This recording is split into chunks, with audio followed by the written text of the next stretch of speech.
We are the Church of the Larger Fellowship, a Unitarian Universalist congregation with no geographical boundary, working toward creating a global spiritual community, rooted in profound love, which cultivates wonder, imagination, and the courage to act.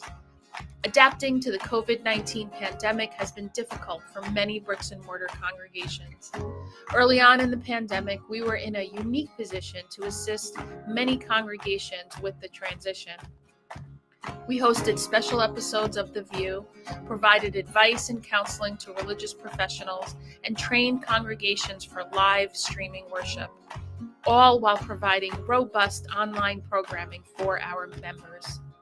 From worship to covenant groups, from classes to pastoral care, and from our monthly magazine to our letter writing ministry, we have found ways to build connection and community even through the screen. We have been a model for ministry on the margins, providing services for isolated Unitarian Universalists, becoming a spiritual lifeline for our members in prison, and investing in innovative ministry. We know better than anyone how deep and meaningful connections can be formed even from a distance. Unitarian Universalists have faced many challenges in these times, and we continue to persevere and to fight for justice and equity for all people, especially during moments of crisis. We are proud to be a leader in this faith movement, and we invite you to get involved in our ministry. We strive to be a place where anyone from anywhere can find spiritual refuge anytime they need it. Welcome to the Unitarian Universalist Church of the Larger Fellowship.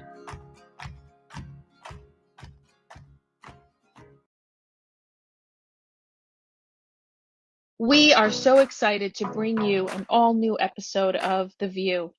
The VUU is a weekly Unitarian Universalist talk show discussing important faith-based topics from an anti-racist, anti-oppressive, and multicultural perspective. Every Thursday for the past 7 years, we have welcomed guests from every corner of the world. Our guests are writers, scholars, activists, and religious thought leaders who are shaping Unitarian Universalism and society for the 21st century and beyond. I hope today's show inspires you. Hope it builds your faith. Hope it gives you perspective to see the power of Unitarian Universalism at work in your life. Enjoy the message.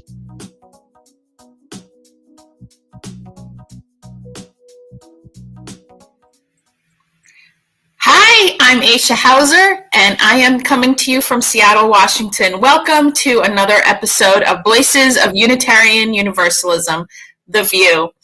I am so excited because we have 3 guests from the largest staff group of the Unitarian Universalist Association, Congregational Life.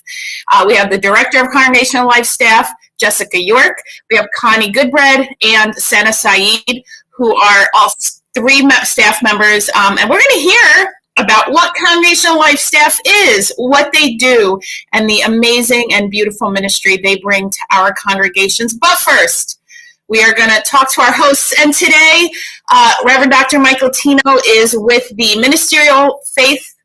I was about to say Faith Formation, and that is not true. The Ministerial Faith, nope. Fellowship Committee. Wow. Oh, there's Chris. Chris is going to be late, and Kiana Dene is not with us today. So, Chris, go ahead. Come on in. How are you?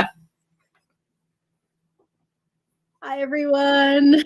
I'm Christina Rivera, coming to you from beautiful Augusta County, Virginia. I'm doing great. I am very glad that Michael Tino is at the Ministerial Fellowship Committee doing all the really important work that group does in doing ministerial formation and faith formation. So blessings on all of them, and in particular, all of the folks that are going before the Ministerial Fellowship Committee, hoping to come into preliminary or final or full fellowship it is now with our association. So I'm thrilled to be here. I called my husband. I was doing a an airport drop-off this morning, which is like 2 hours away, so it's 4 hours round trip. I'm like, I'm coming in hot. I'm coming in. I won't have any time to say even hello. I'm going right to my computer because I'm on the VUU. So that's how I am. DC, how you doing?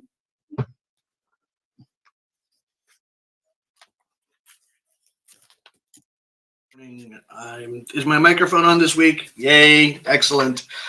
I'm DC Fortune, and I am coming to you from the foggy, rainy, wet, generally bleak looking South Jersey shore, where, you know what, whatever the rain might be doing, my peach tree is trying one more year to flower valiantly. This poor thing, I have been convinced it was dead for the last 3 years, and it keeps blossoming, and I'm like, go team, but I just, oh God, it's gonna happen one of these days. But you know, in the grand scheme of thing, if all that's upsetting me is the things growing in my backyard, then I guess life's pretty good.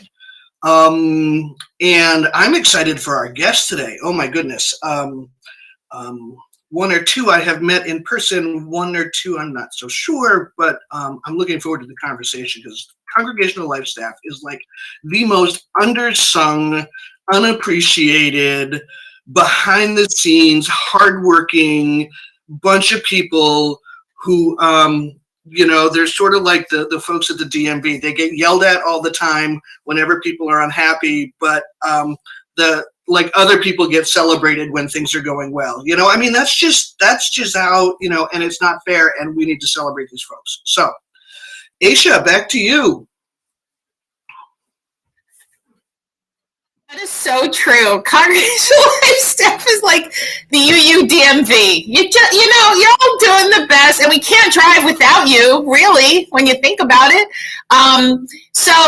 We're going to do UU Roundup, and then we will have the three of you come on, and actually, all of us are together. Hello. And I do want to mention, you know how Facebook does memories? So March 18th, 2017 was the first time I posted a post that would spark the UU, as Jessica York has called the spring of our enlightenment, the UU white supremacy teaching. So that is 5 years ago, almost to the day.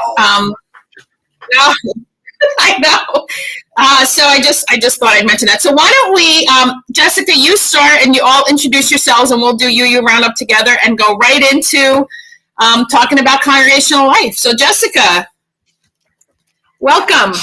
Hello. Thank you. Thanks for the welcome. So good to be here with you, Chris and DC and Aisha. Aisha, it's hard to believe that has been 5 years. Right. Where has the time gone? Well, it just goes to show you how when you're busy, the time flies. Time flies, right? So I am the director of Congregational Life, and I'm joining you here from my home office in Birmingham, Alabama. I'm a native of Birmingham. I have been in this role now for 3.5 years. And when I give that number, I'm like, really? Has it been 3.5 years? Where has that time gone, right? I use she or they pronouns, and happy to join you here today.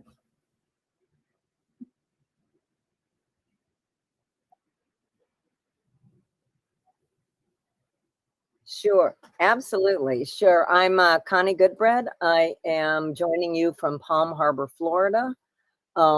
It's rainy here too, but it's, you know, we always need the rain, so that's actually a good thing.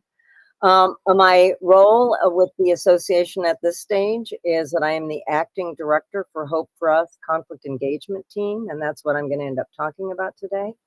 I'm totally excited to be here and to share any information, to ask any questions that I can intelligently answer.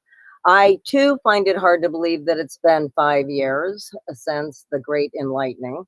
And yet it seems like it was 100 years ago. So I'm really delighted to be here. Thank you.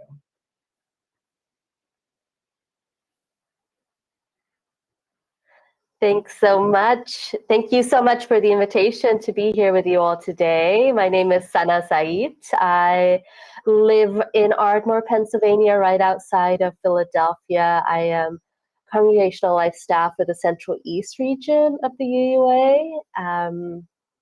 Also a member of the First Unitarian Church in Philly.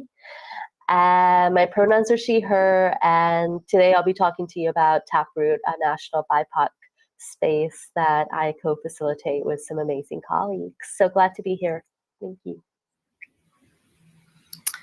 Yay! So do we want to talk a little bit about, I don't know, the anniversary of the teach-in and where we are now? I also want to name that Jessica York, I believe, is the first non-ordained person to hold this position at the UUA. I believe the first religious educator. Is that true? Am I making things up? It is true. I like when I don't make things up.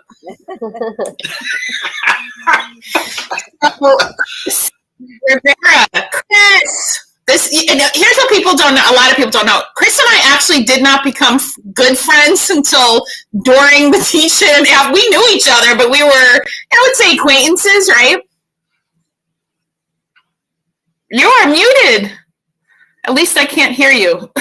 No, you're right. I was muting. I was making rustling sounds, and I didn't want to be distracting.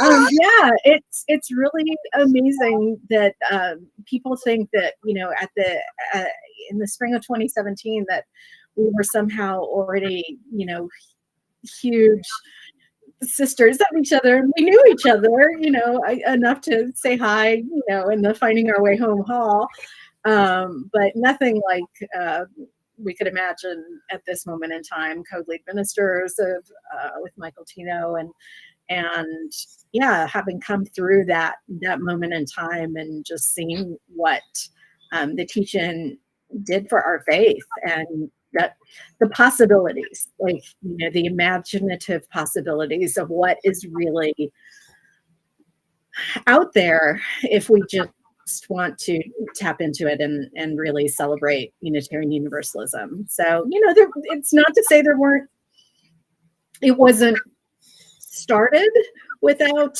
pain, right? Like the reason why we had the teach-in came from a place of pain, but also hope. And through the teach-in, there were definitely moments of hurt, not just for us, but for other religious professionals of color, and after that, but through it all has been this beauty of our faith, of what it could be, and where the places in which we've grown, the places in which we still need to grow, you know, we're still there, but yeah, just calling us to our better selves has been just a privilege. Amen. And what I'd love to, this is a good place to start, Jessica, talking about in what ways, I mean, talking about what Congregational Life staff does, and especially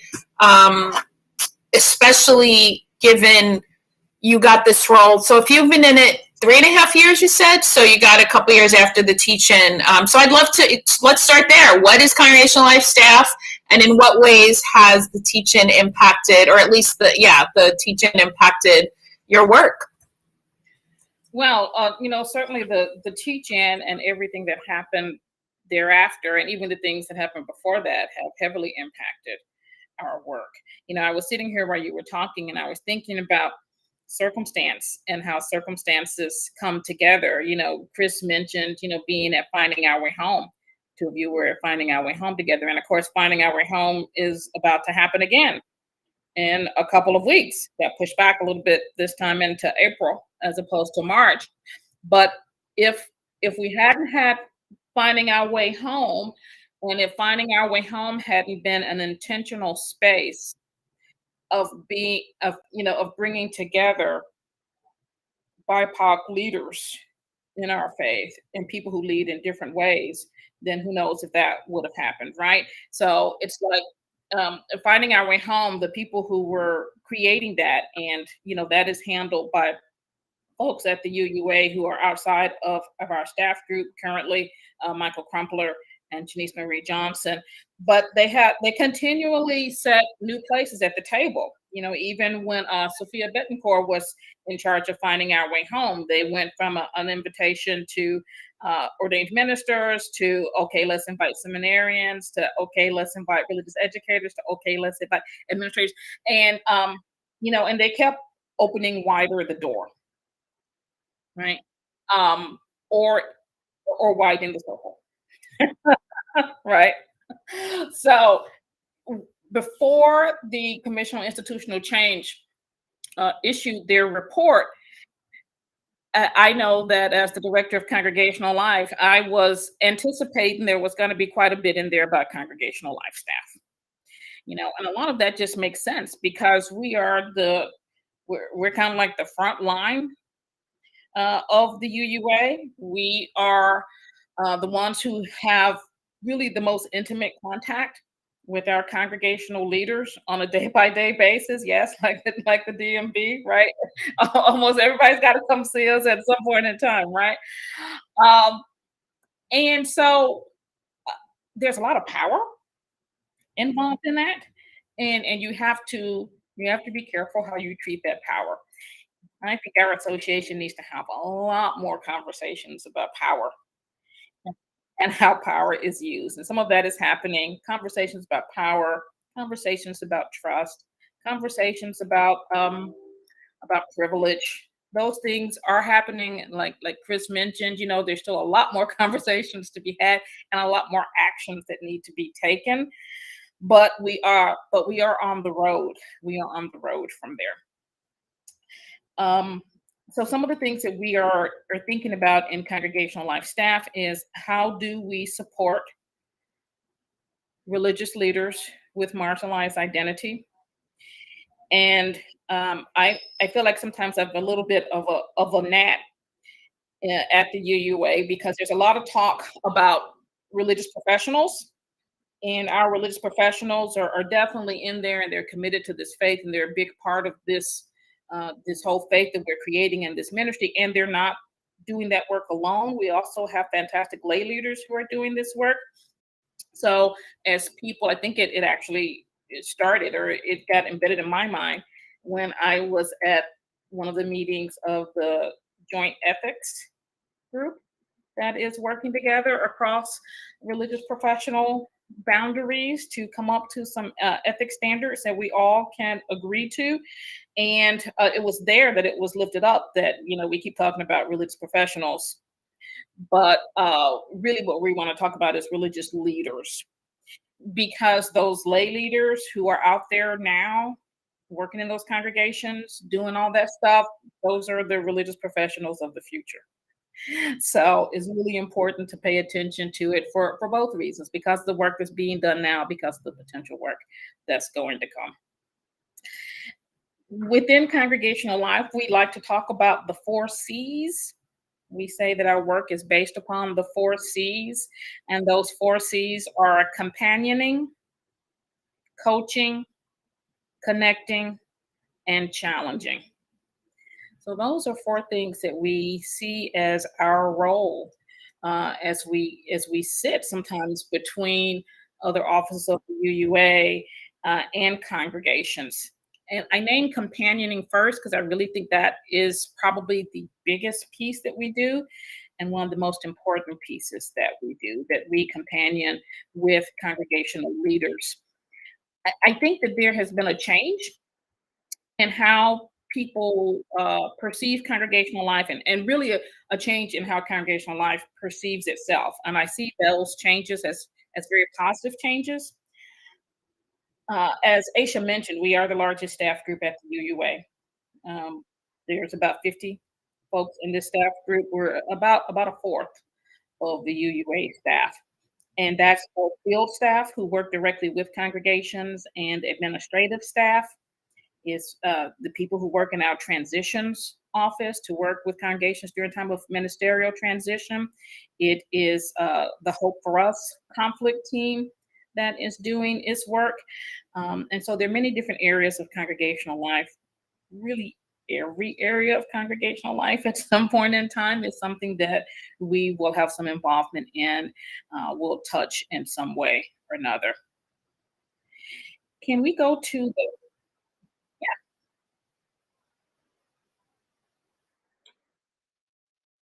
Mm-hmm. Yeah, and it can be so different according to unique situations. One things that we like to say is call your primary contact early and often. Um, so most of our regions have primary contacts who are connected to each congregation, a person who's a member of Congregational Life staff, and anybody can call Congregational Life staff. Any staff member can call Congregational Life staff. Any congregant can call Congregational Life staff. And what it often looks like is someone is a couple of different scenarios. Someone is wanting to do something new or different in their congregation. Perhaps they want to engage with widening the circle, the COIC report, right?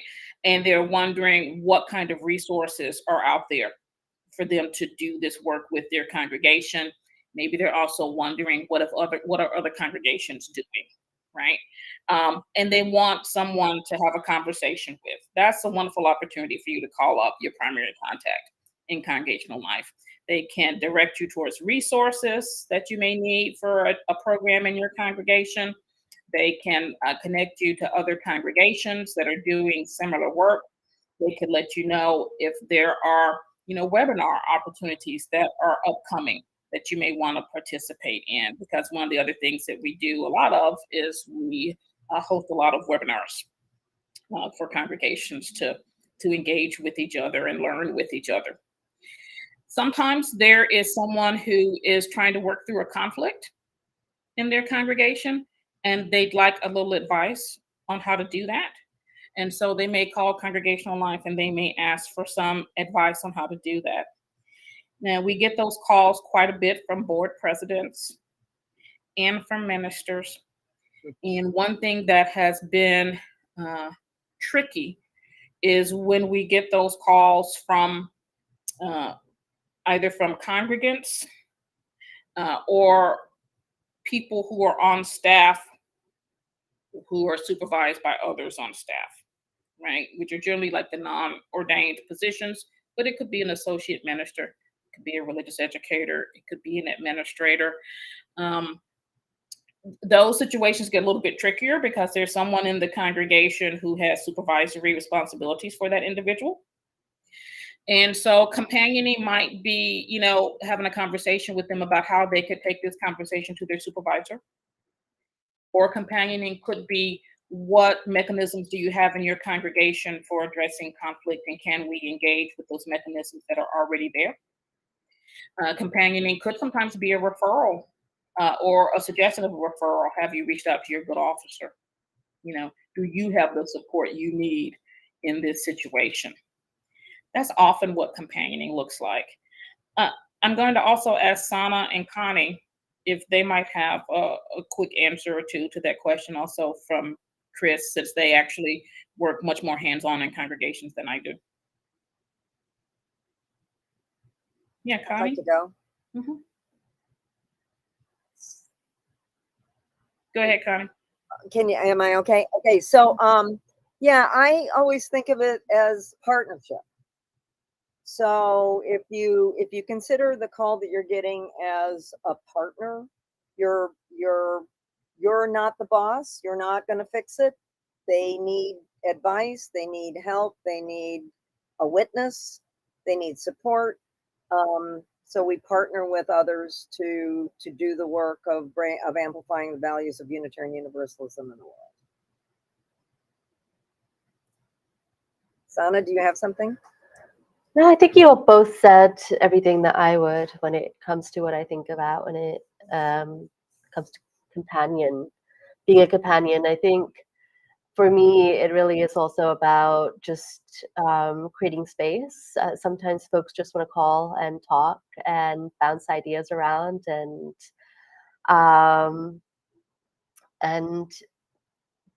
check in every now and then. And I really appreciate the fact that they can do that and they feel connected and supported. And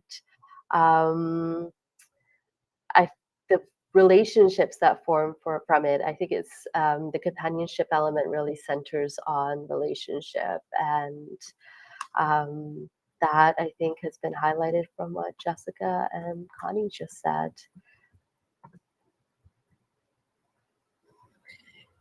Thank you both. Was that helpful, Chris? Great. Our next slide talks also a little bit more about congregational life and some of the realities of congregational life. And I couched it as 5 myths about congregational life staff. These are narratives that I have heard within congregational life since I've been there in the last few years. And I wanted to address a few of those. And I think they'll tell you a little bit more about our work as I address them. One of them is that people on congregational life staff don't have actual experience in congregations. There's a narrative out there that, oh, if you can't hack it in a congregation, you go work for the UUA.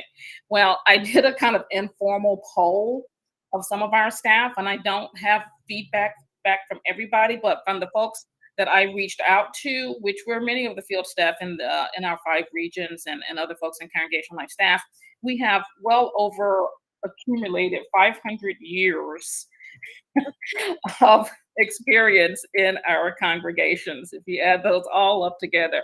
So people have worked in our congregations as volunteers. They have worked professionally in our congregations. They've worked for affiliated groups such as Drum. Sana was very active in Drum, and were other members, and they have also been active in many other organizations that have connections to Unitarian Universalism. So people, when we are hiring people, one of the things that we're looking for is we are looking for people who have actual congregational experience, but we're also looking for people who possibly have had experience in more than one area of Unitarian Universalism, because we want them to have a kind of a big picture view. The next myth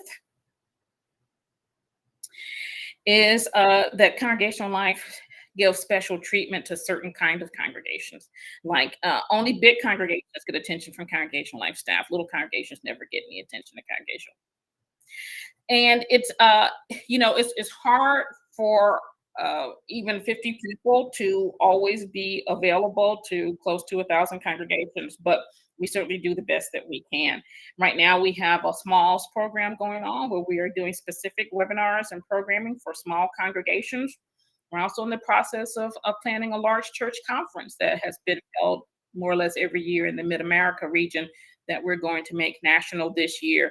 And yet probably most of our consultations actually end up with sort of the mid-sized congregations, because that's a lot of the places where those consultations are needed. And we're aware that most of our congregations are small congregations, yet most UUs belong to a large congregation. So we're always trying to balance those things. And one of the reasons why this particular myth can be a little bit damaging is that it comes from a place of scarcity. And I'm always encouraging people to not think so much about what they don't have, but what they do have and how can they grow what they do have and what is working for them. And the next myth.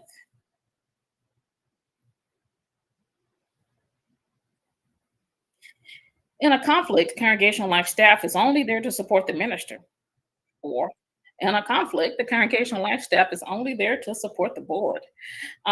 Congregational life staff is working within a system, the system that is the congregation, and trying to address the parts of that system that need some help in order for that congregation to continue to live out its mission, its greater mission. We have not always done this perfectly. Part of the reason why I think it's really important that our staff now is as diversified as it is, that we are not just ordained ministers, that we are religious educators and we are lay leaders, is because we have not always done a great job of being there and supporting people other than the board and other than the minister. And as I mentioned earlier, us trying to do that now is uneven and is messy and something that we don't always get right. And I hope that we will continue to try to get better at that. And I want to thank everyone who has ever been in a situation with congregational life staff who felt unsupported, for letting us know that, so that we can continue to try to work to do this better yet. The next myth. congregational life staff are experts who are going to come in and fix things. No, we're not doing that. But some of this myth, congregational life staff, I think, used to be responsible for. It feels good to think that you're going to go in and you're going to save this congregation, but that's just not the reality. The reality of it is that work that has to be done is going to have to be done by the people in the congregation. And what we can do is we can companion and we can advise, and sometimes we can help set up consultations and get outside help. But, we're not coming in to fix things. As Connie said, we're coming in as partners, companioning with you. We're not the experts. That also means that sometimes we are going to get it wrong. And the times when we do get it wrong, I hope that we have the humility to deal with the fact that we got it wrong, to apologize, try to make it better, and to do better next time. And the last myth, the director of congregational life staff is sexy and smart. Okay, there's truth. There's truth in that myth. What can I say?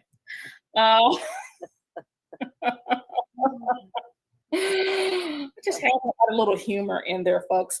And I gotta also say that, my email address is jyork@uua.org. People do reach out to me all the time. Anyone can reach out to me. Anyone can ask for some of my time. I'm there. My door is open always. So that's just a little bit about congregational life in general. And now I asked a couple of folks to be here to talk about some specific programs that we have. So is it okay if we go ahead and we move to Sana? I want to turn things over to Sana to talk about a program that Sana's working with.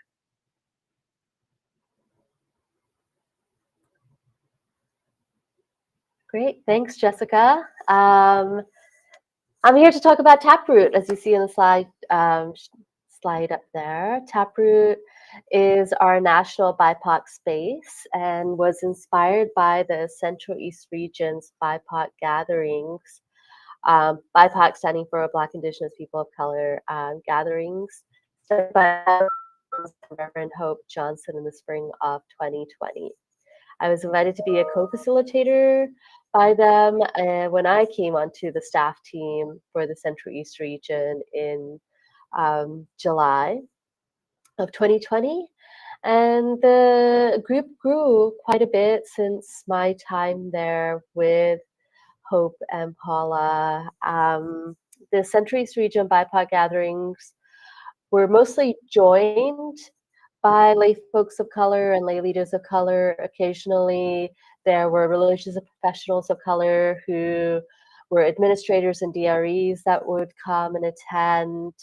The intent of that Central East region BIPOC space was to focus on topics like wellness and resilience with an aim to decenter whiteness.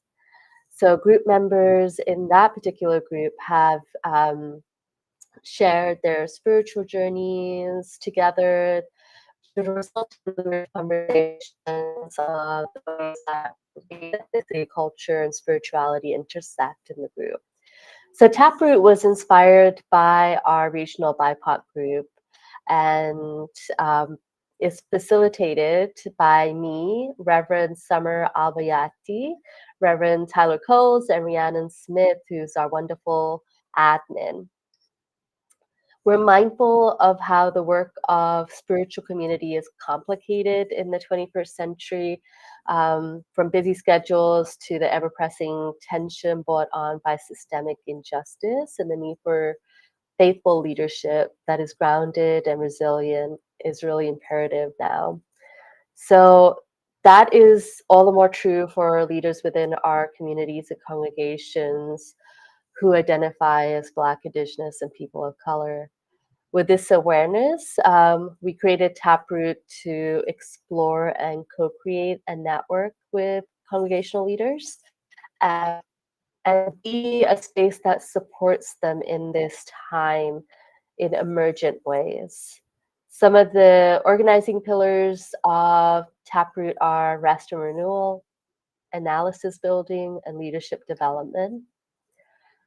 In our gatherings for Taproot, we are seeing a mix of folks again, mostly lay folks of color in leadership positions who've been attending. Occasionally, We have religious professionals of color, some seminarians, and we've talked about a variety of topics. We focused on topics. Our first session, we focused on community care. And that kind of became a thread throughout the rest of the sessions we've had, which has been really interesting and deepening to keep community care centered in the ways that we navigate our own experiences. We've been led through a chocolate tasting with Shannon Harper. We've talked about UUism and culture. We've also paused and created space for community grief with the passing of our beloved Matthew Taylor. So Taproot has really grown to have a community feeling now. When we launched Taproot, we were also keeping in mind the Commission on Institutional Change report. So we were intentional in creating a space that had a focus in education, liberation through leadership development. We included analysis building for organizing and including that in the education component, but also intentionally creating a space of wellness and rest for BIPOC leaders really touches on making sure that we're grounded in our own spiritual experiences as people of color. So that's a little bit of about Taproot. Our next event, our next session is going to be April 14th. And I'll paste the link in this chat. I don't know if it can go to the larger community, but you can find it on the VUU website under Leader Lab events. Connie, I invite you to share now about what you've been working on. Thank you, Sana. That was great. So I'm going to talk a little bit about Hope for Us conflict engagement team. I want to start off with the history of it a little bit, and then we'll move into what it is and what it is not. So for decades, Reverend Tandy Rogers, who was on Congregational Life staff, was hosting a group that would meet at the big alignment meeting of Congregational Life staff once a year, of people who were working in conflicted situations with congregations. And it started off with us trying to compare notes and what worked, what didn't work, and ended up with how do we support one another. When Reverend Dr. Hope Johnson was hired in the Central East region, she joined that group at the big alignment meeting, and the boats just all rose. It was just this delightful experience where we in earnest began to talk about how are we supporting one another? How is the work that we're doing actually supporting congregations? Is the work we're doing helpful? And how might we do the work even better? Hope and I started talking. Hope got hired by the Southern region. I got hired as the co-lead for the Southern region Congregational Life staff team, and we hired the other half of Hope. So we were sharing that position with Central East region and the Southern region. We're sharing Hope as a team member. And Hope and I began to talk about how we might, so this was about 6 years ago, how we might begin to, I think it was more like 5, how we might begin to actually think of ourselves as team members with other Congregational Life staff who are trying to work with congregations that find themselves in the transformative moment of conflict. And it is a way that we could actually begin to think about conflict in a way that it's not that conflict is bad, unhealthy, dysfunctional. It's that conflict is real and a natural part of our lives and a vital part of change. So how do we begin to think about that in a different way? Tandy had created a program in the Pacific Western region called Healthy Congregations. Actually, I think she inherited it, but she worked on revising it. And then the Southern region, I had created this program called Pathfinders, and it had been built out of the Alban Institute Bridge Builders process. That process was brilliant and wonderful and well designed and never worked for me. And so we reworked it with the permission of Reverend Dr. Peter Steinke. We reworked that process into what became Pathfinders. And Hope and I started talking about how we would take the program that Tandy had and the program that we had been working in the Southern region, and apply them across the board. Then the Widening the Circle came out, and there on page 120 was a description of what we had been talking about for a while, and it was like such a blessing. I'm not going to read the whole thing to you, but it recommended that Congregational Life staff begin a conflict transformation team, that it be housed in Congregational Life, and that it begin to work with congregations in a different way. And so if in fact we're going to work in a different way, that means we actually have to do things differently. And the system is anxious, and the work is messy. And what dominant culture begs us to do is to hurry up and fix things. And so you will notice that, so Reverend Dr. Hope Johnson died, and she was the director of this program, and she was always going to be the director of this program. And after she died, we all talked about how we might move this forward with the vision that she had in mind, along with the Widening the Circle report. And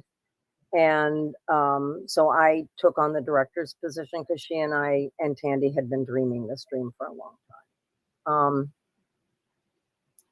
So we began it so I took the position last May, and we began with, rather than beginning with just let's find some staff and start working with Congregational Life staff and these conflicts. Instead of doing that, we developed an advisory panel. So Tandy and Hope and I had assumptions and processes and ways that we thought we were going to be working with congregations. We wanted to check with other people that we had it right, or that we had it close, or that we at least had the first movement forward. And so the advisory panel is Ben Gable, Reverend Heather Pettit, Mark Bernstein, and Reverend Joel Miller. And we began working with them early in the process, and they have really helped us to refine our thinking, be more inclusive. It's been, I've said often that the work with the advisory panel is like soul work. It's deep and it's wonderful. Connie, can I ask you a question? Sure, Can I just interject here for a second? Okay. Because I think it's one of the things that I find really wonderful about that this team has finally gelled, and we finally have this is that it had been called for, and from so many different corners of the room over time, from so many different places. I'd heard it called for at the board of trustees table. I'd heard it called for, from Drum and from Trust, and from Congregational Life staff, and from from religious educators. So lots of different groups had really been calling for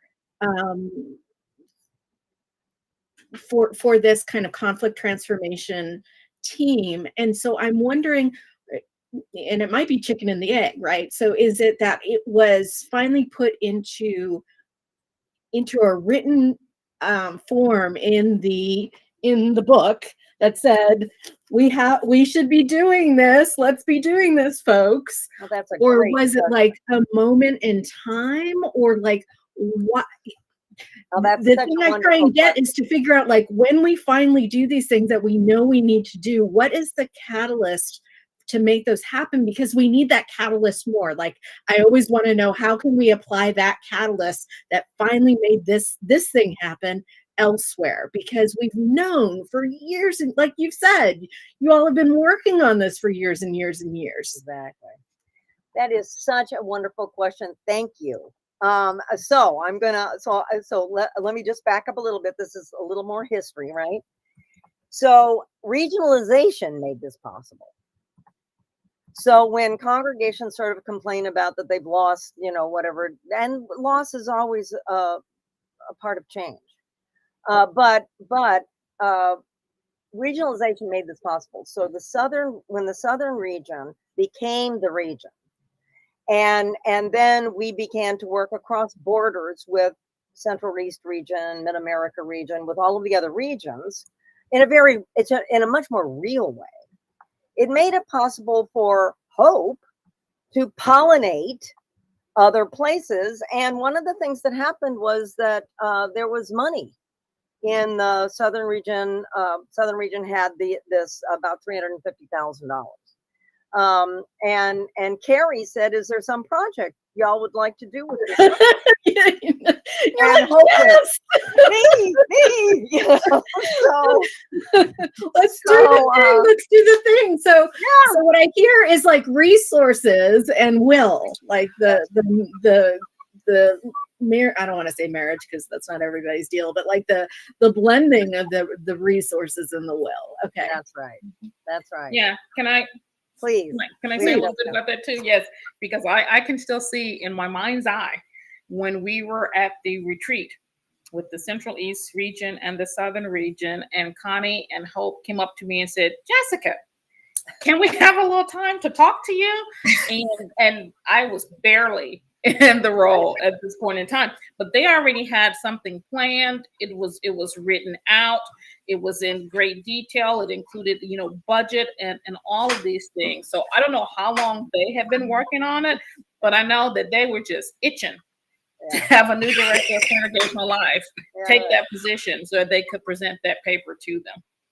Yeah, and I mean, I remember being a baby DRE and talking with Connie at some place that Connie very kindly drove me around. So I had no professional expense budget, and Connie was like, "Oh, it's fine, just get in the car, I'll take you."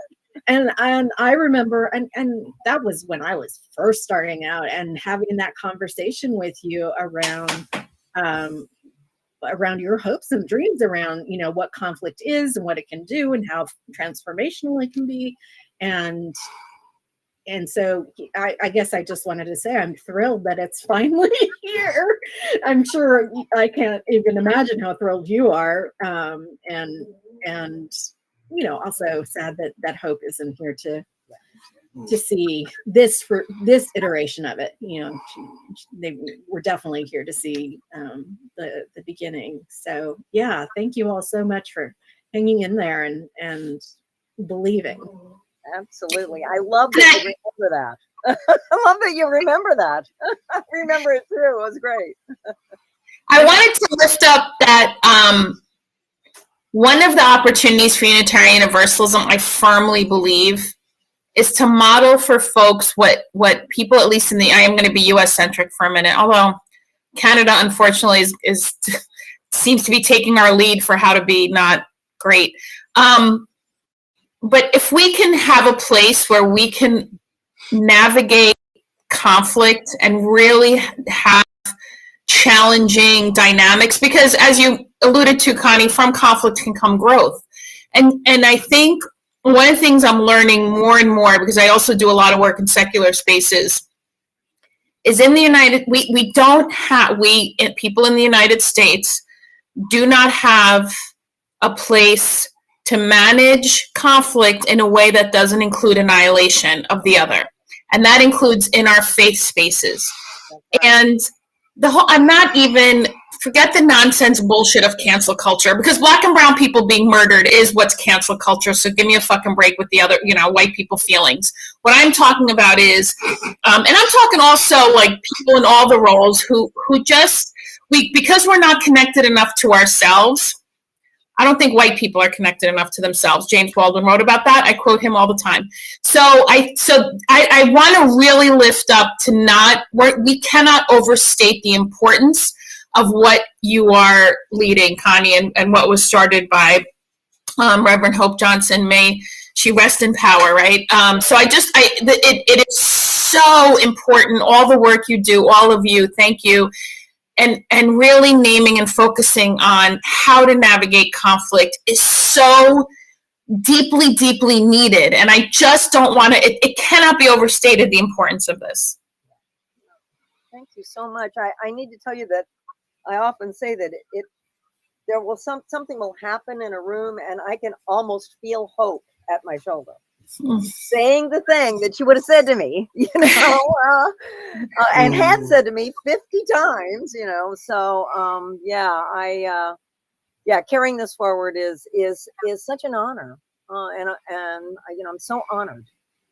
And I love, like, one of the things I love about what you all chose to bring to the VUU today, because I know there's a bazillion things that Congregational Life is doing. I know that. But I love that you chose to talk about, this new program situated around transformational conflict, and also how we are caring for our BIPOC and marginalized communities, right? Because whenever we start really getting into conflict and people start popping off, the folks that they are injuring, 9 times out of 10 are folks with marginalized identities, right? And so the fact that you're really showing both and, like, what we need to, that we can do both at the same time, right? That we cannot just care for people as they're getting hurt, oh my gosh, which is a lot of what we've seen in Unitarian Universalism. Like, let's try and take care of the folks that are getting hurt, which is important, but also that we can work with that conflict transformation that has to happen so that folks stop getting hurt. Yeah. Whoever's doing the hurting is also hurting. I mean, the pain is just so awful in the entire thing. And I loved what Aisha said about that we avoid conflict. And one of the assumptions we've put together a logic model for Hope for Us, and one of the assumptions is that we think we're conflict avoidant until we have an A bomb, and then we decide we're going to drop it on everybody. It's like, so part of it is that don't get to that point. So a piece of it is that we let it go. So, that's just Bethany, or that's just Jack, or that's just their behavior. It's like, no, this isn't okay behavior.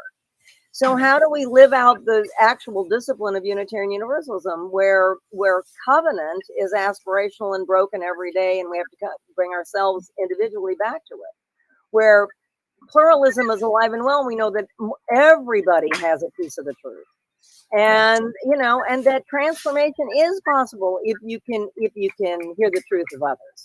So it's all sort of grounded in Unitarian Universalist theology, but then it's also very deliberately slow, methodical, partnerships. There is not, one of the things that we want to be clear that everybody understands is that we don't have this like process to hand somebody.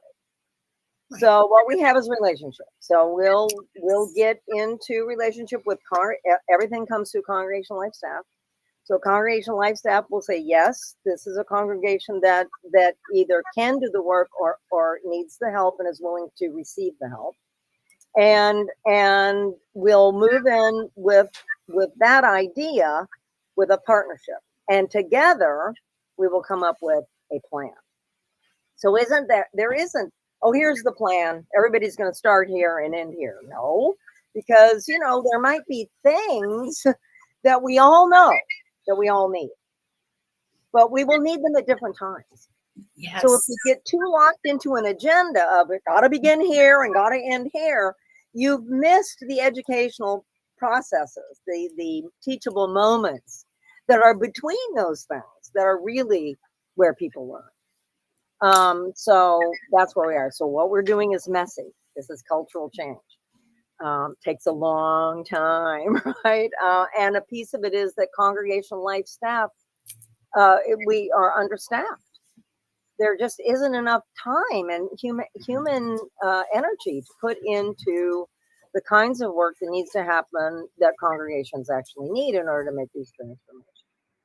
Amen. We have 4 minutes. I don't want to cut you off, Connie. It feels like we need a whole hour on the program that you lead. And so with 4 minutes left, I would like to just offer the three of you anything else that you want to say, because this is really an important conversation. We're so grateful that we got to spend time together this morning. So 4 minutes. Go ahead, Congregational Life staff. Fix the world. No pressure. Well, I think, we would be happy to be invited back in the future if you'd like to hear more about Hope for Us or any of the other things that we are engaging with. So keep that in mind. Connie? Yeah, I just want to say that we have coaches in place. We're looking for 2 more coaches that will be BIPOC. We have a roundtable in place, and that is the coaches and the Congregational Life staff people from each region. We have staff, and we're looking for a co-director to be a director with me. And then we have Janice Marie Johnson, who is our advisor, and we love. So thank you. And how can people apply, Connie? Sorry. Oh, how can people apply? Go to the UUA job board, and it's there. And Sana? Sana? Some last Thank words? you so much. Yeah. Thanks so much for the time today. For Taproot, if you are a person who identifies as Black, Indigenous, or a person of color, I invite you to register and join us for the April 14th meeting. And we are open to answering questions. So just send me an email, ssaeed@uua.org, and I'll loop you in with the rest of the team. So grateful for this time with you all today.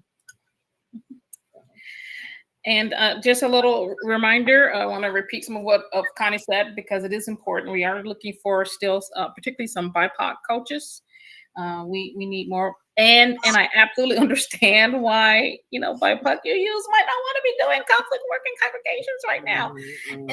But, if you love doing that work, and there are people who do, like Connie, like Hope and Janice, and then certainly think about applying. And you can contact Connie directly about that, or me, or really anyone in Congregational Life staff too. And the co-director position isn't posted yet, I don't think, but it should be posted soon. Do folks look at it? It's something you think you might be interested in also. And just to clarify for folks, these are paid positions. Yes.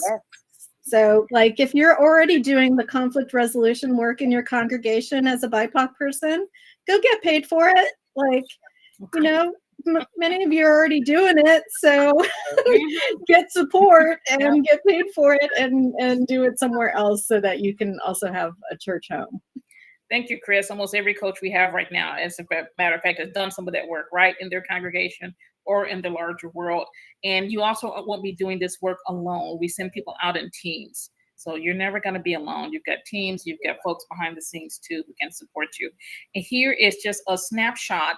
I think this was probably taken in 2019, the last time we were all together.